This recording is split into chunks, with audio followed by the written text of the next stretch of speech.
आम की मसाइल को आला हुकाम तक पहुँचाने के लिए सहारा कश्मीर हर न्यूज के साथ।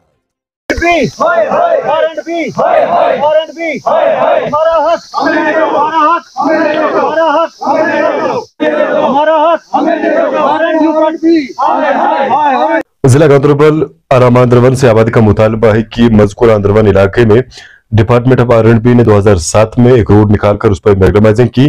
तब से लेकर आज तक इस इलाके को नजरअंदाज किया गया है। कायरा की नाम निगार से बात करते हुए उन्होंने कहा कि 2007 के बाद आज तक डिपार्टमेंट ऑफ R&B इस इलाके में कहीं भी नजर नहीं आई, जबकि इस रोड पर जगह जगह पर खड़े होने की वजह से पैदल चलने वाले अफराद को भी शदीद मुश्किलातों का सामना हो रहा है। कायरा है कि उन्होंने इस बात की भी वजाहत की कि कई बार जिला इंतजामिया गांधरबल और डिपार्टमेंट R&B को भी इस रोड के हवाले से बताया गया, तहम इस इलाके की तरफ आज तक कोई भी टीम नहीं आई, जिसके बायस वहां पर चलने वाले स्कूली बच्चों के साथ साथ आम लोगों को भी शदीद मुश्किलातों का सामना है। वजह है कि 2007 में अगरचे इस रोड को निकाला गया था, उस वक्त ये यकीन दहानी कराई गई थी कि रोड के दोनों अतराफ से ड्रेनेज सिस्टम रखा जाएगा, लेकिन ये वादे खाली दफ्तरों और कागजों तक ही महदूद रह गए। जबकि इसके बाद आज तक इस इलाके में डिपार्टमेंट ऑफ R&B के अफराद कहीं भी नजर नहीं आए, जबकि मुसलसल 2 साल से लगातार यहाँ की आवाम इंतजामिया से इस रोड पर मैग्नेमाइजिंग और ड्रेनिंग सिस्टम निकालने का मुतालबा कर रही है, ताहम इंतजामिया की तरफ से कोई तवज्जो नहीं दी जा रही है। उन्होंने LG मनोज सिन्हा और मुतल्लिका हुकाम को इस मामले में मुदाखलत करने की मांग की है।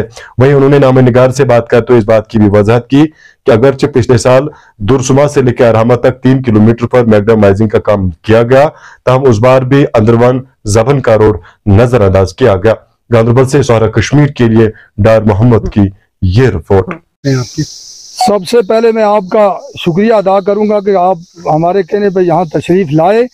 हमारा सबसे बड़ा और अहम मुतालबा ये है कि हमारी जो ये रोड है, पहले तो ये दुरसमा टू ब्रिमशन अड्डा है, तो उसके बावजूद जो है अरहमा दुरसमा से अरहमा तक इस पर पिछले साल मैग्नेमाइज किया गया और इस साल भी कुछ कोचे गलू में हो रहा है अरहमा तक भी।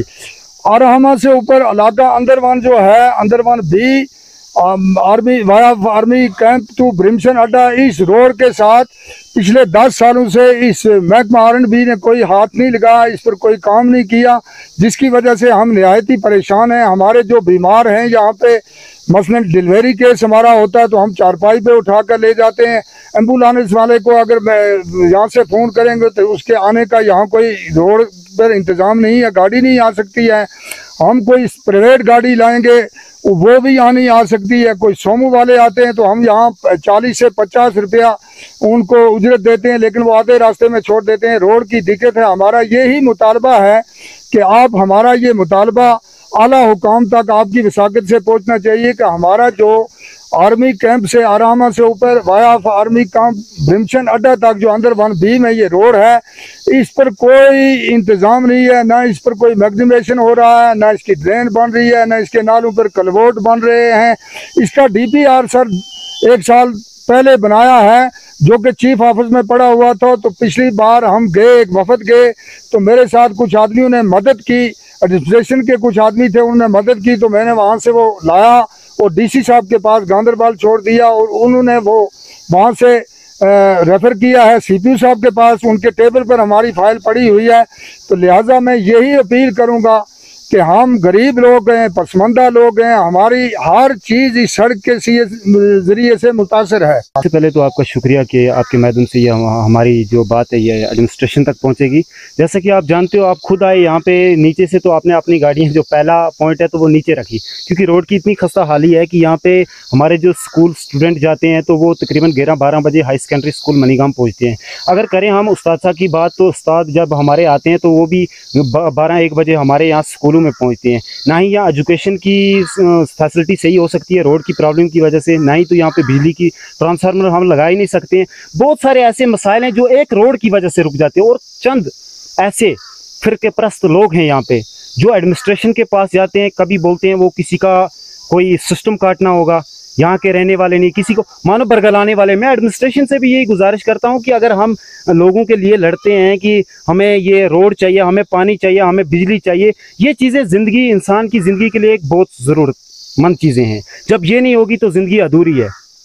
तो मैं एडमिनिस्ट्रेशन से यही अपील करता हूँ, यही एलजी साहब से भी एक गुजारिश करता हूँ कि हमारा ये देहाती इलाका है, ये बैकवर्ड में रहने वाले लोग हैं, इनकी कोई सुनता नहीं है, तो मेहरबानी करके इसी साल इसको मैकडमाइज किया जाए। बिस्मिल्लाहिर्रहमानिर्रहीम। मेरा नाम मोहम्मद तारिक राठौर है।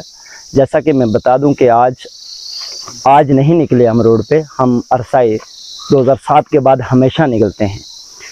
मैं ये बात बता दूं कि जो यहाँ की रोड की कंडीशन है, आज तक किसी ने इसकी तरफ देखा नहीं। जब भी यहाँ कोई परेशानी का सबब बनता है, हालात परेशानी बनती है, तो कोई गाड़ी से अगर इल्तजा की जाए तो गाड़ी वाले का सबसे पहला ये एक्सक्यूज़ होगा, भाई आप नीचे तक चारपाई पे उठा के लाएं, वहाँ से नीचे मैं लाऊंगा। अब एक बात सोचने की, अगर 3 किलोमीटर तक नीचे जो वो मैकडम डाला गया तो यहाँ क्यों नहीं, हम ये पिछड़े हुए लोग हैं। मैं बात कही जहाँ एडमिनिस्ट्रेशन ने कहा कि डिजिटल इंडिया, हमारे पास डिजिटल इंडिया है ना, जहाँ गाड़ी की जगह वहाँ घोड़ा चल रहा है, इसके बड़ा डिजिटल इंडिया आपको क्या चाहिए। रिजवान साहब, आप देखो कि आज भी जहाँ लोग एहतजाज कर रहे हैं 2023 के अंदर, जहाँ ये हर चीज़ को बोलते हैं हमने इस सिस्टम के अंदर लाया है, मैं बड़े अफसोस के साथ कहता हूँ, डिजिटल इंडिया के नाम पे ये बात कहने वालों, एक बार गांव देहात गरीबों के एरिया के अंदर चले जाओ, आपको डिजिटल सब सामने आ जाएगा, लेकिन आईना वहाँ पे ज़रूर लेके